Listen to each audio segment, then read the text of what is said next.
Nah,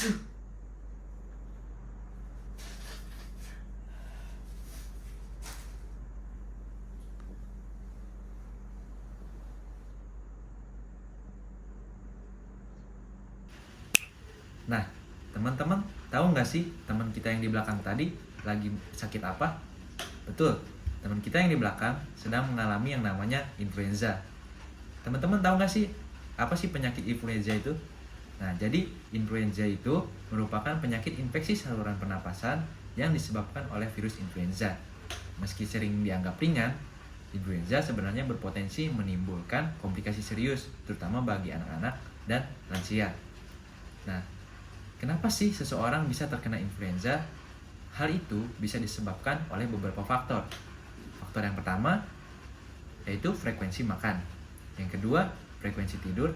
Yang ketiga, frekuensi olahraga. Dan yang keempat, frekuensi terpaparnya cuaca buruk atau dingin.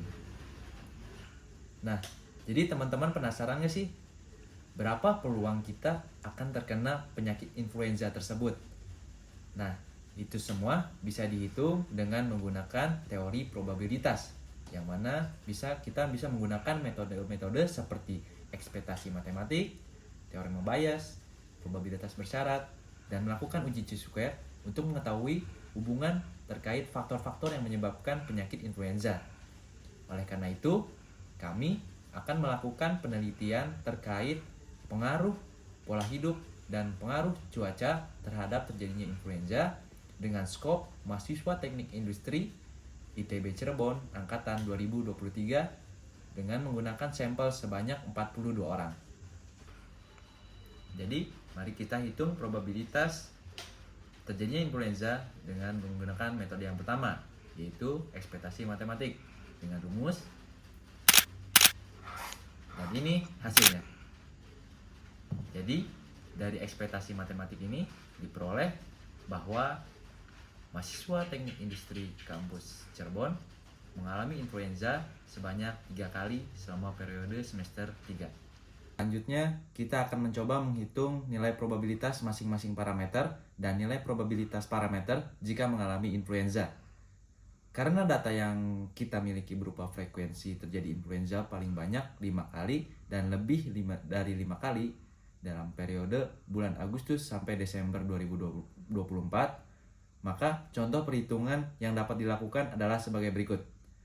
Pertama, kita akan mencoba menghitung probabilitas untuk durasi tidur yang kurang.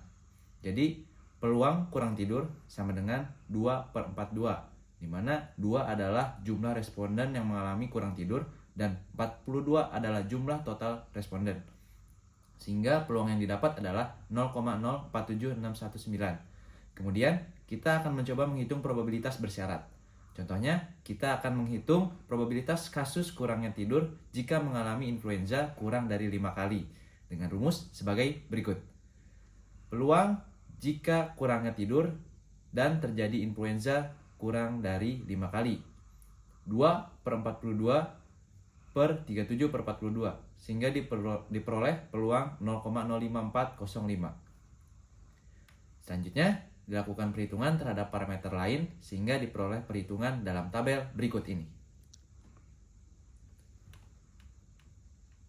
Dari data tersebut, didapat bahwa probabilitas mahasiswa teknik industri kampus Cirebon mengalami influenza kurang dari 5 kali selama periode Agustus sampai Desember 2024 paling tinggi ketika durasi tidur mereka 4-5 jam sehari, dan probabilitas mengalami influenza lebih dari 5 kali paling tinggi ketika durasi tidur mereka 4-5 jam sehari juga.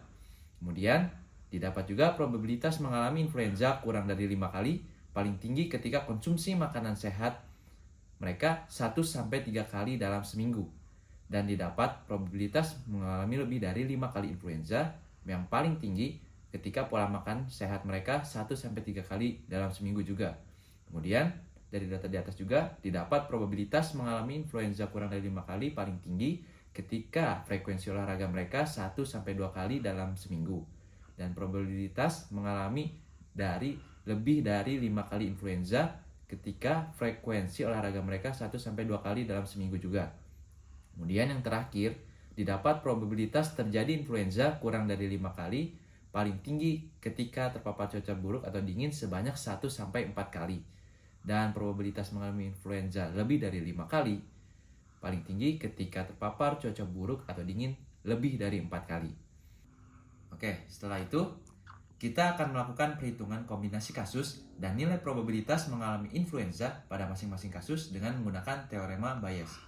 Di sini kami mendapat 20 kombinasi kasus dari 42 responden dengan menggunakan 4 variabel.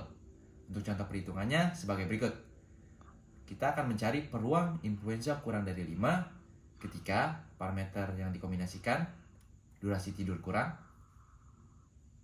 frekuensi makanan sehat jarang, frekuensi berolahraga sedang, dan terpapar cuaca buruk atau dingin sering. Sehingga kita akan memperoleh peluang tersebut sebanyak 0,9115083,708. Maka dengan menghitung seluruh kombinasi dari semua 4 variabel itu, didapat nilai-nilai peluang dalam tabel berikut ini.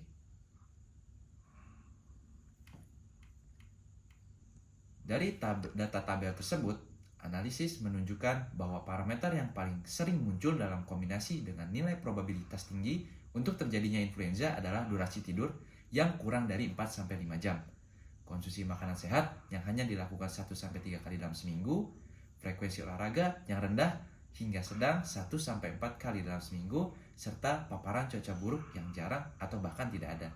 Di antara faktor-faktor tersebut, durasi tidur dan konsumsi makanan sehat memiliki pengaruh paling signifikan terhadap risiko influenza, diikuti oleh aktivitas fisik dan paparan cuaca buruk. Untuk selanjutnya, kita akan melakukan uji chi-square terhadap hubungan masing-masing parameter dengan influenza. Untuk melakukan uji chi-square ini, pertama kita akan mencoba menghitung total baris dan total kolom pada masing-masing tabel parameter, sehingga diperoleh data tabel seperti ini. Kemudian, kita mencari nilai expected value dari masing-masing parameter dengan contoh perhitungan untuk parameter durasi tidur sebagai berikut.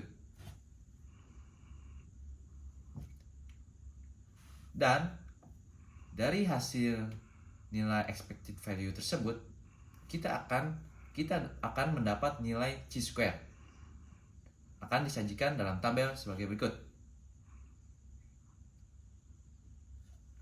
Nah, setelah itu kita akan menghitung nilai DOF dan nilai p-value dari semua parameter yang dapat dilihat dari tabel distribusi chi-square.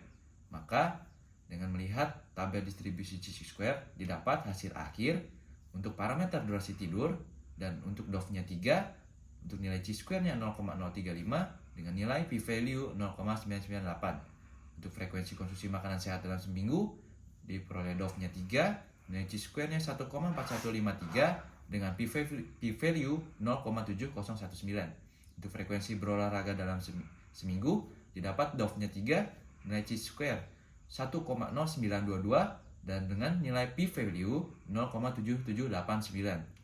Dan untuk yang terakhir, frekuensi terpapar cuaca buruk atau dingin diperoleh DOF-nya 2, nilai chi-square 274,0286 dan untuk nilai p-value-nya 3,13 kali 10 pangkat 6. Penjelasannya, parameter durasi tidur dan frekuensi makanan sehat dalam seminggu dan frekuensi berolahraga dalam seminggu memiliki nilai p-value di atas 0,05. Maka hipotesis awal bahwa durasi tidur, frekuensi konsumsi makanan sehat dalam seminggu, dan frekuensi berolahraga dalam seminggu berpengaruh pada terjadinya influenza diterima. Namun parameter frekuensi terpaparnya cuaca buruk atau dingin mempunyai nilai p-value di bawah 0,05, sehingga parameter tersebut bisa dikatakan memiliki hubungan atau asosiasi terhadap terjadinya influenza. Hal tersebut tentunya tidak sejalan dengan teori dasar yang mengatakan bahwa durasi tidur, frekuensi konsumsi makanan sehat dalam seminggu, dan frekuensi berolahraga dalam seminggu menjadi faktor utama yang meningkatkan probabilitas seseorang mengalami influenza. Oke, dari hasil pengujian chi-square, maka parameter durasi tidur, frekuensi konsumsi makanan sehat dalam seminggu, dan frekuensi berolahraga dalam seminggu memiliki nilai p-value di atas 0,05. Maka hipotesis awal bahwa durasi tidur, frekuensi berkonsumsi makanan sehat dalam seminggu, dan frekuensi berolahraga dalam seminggu berpengaruh pada terjadinya influenza ditolak. Namun, parameter frekuensi terpapar cuaca buruk atau dingin mempunyai nilai p-value di bawah 0,05, sehingga parameter tersebut bisa dikatakan memiliki hubungan atau asosiasi terhadap terjadinya influenza. Hal tersebut tentunya tidak sejalan dengan teori dasar yang mengatakan bahwa durasi tidur, frekuensi konsumsi makanan sehat dalam seminggu, dan frekuensi berolahraga dalam seminggu menjadi faktor utama yang meningkatkan probabilitas seorang mengalami influenza. Oke, teman-teman. Kesimpulannya, penelitian ini memiliki beberapa keterbatasan yang perlu diperbaiki agar hasilnya lebih valid dan dapat diandalkan. Untuk meningkatkan validitas penelitian, disarankan untuk memperluas cakupan jumlah sampel dan memastikan bahwa sampel tersebut merepresentasikan populasi mahasiswa Teknik Industri ITB Cirebon angkatan 2023 secara lebih menyeluruh. Selain itu, memasukkan variabel tambahan yang relevan seperti riwayat kesehatan, tingkat stres, kualitas tidur, dan pola aktivitas fisik dalam 1 bulan terakhir dapat memberikan pemahaman yang lebih mendalam dan meningkatkan akurasi dalam menentukan risiko terkenanya influenza. Dalam upaya pencegahan influenza yang berkaitan dengan gaya hidup sehari-hari, mahasiswa Teknik Industri ITB Cirebon angkatan 2023 diharapkan dapat lebih memprioritaskan langkah-langkah untuk menjaga daya tahan tubuh. Berdasarkan hasil penelitian ini, salah satu faktor yang signifikan adalah perubahan cuaca. Perubahan cuaca tersebut dapat meningkatkan risiko terjadinya influenza. Oleh karena itu, mahasiswa disarankan untuk menjaga pola hidup sehat dengan memastikan waktu tidur yang cukup dan berkualitas. Selain itu, menjaga kebersihan diri, mengkonsumsi makanan bergizi, dan rutin berolahraga merupakan langkah penting untuk memperkuat sistem imun dan mengurangi risiko terkena influenza, terutama di tengah perubahan cuaca yang tidak menentu ini. Sekian dari kelompok kami, kurang lebihnya mohon maaf. Terima kasih.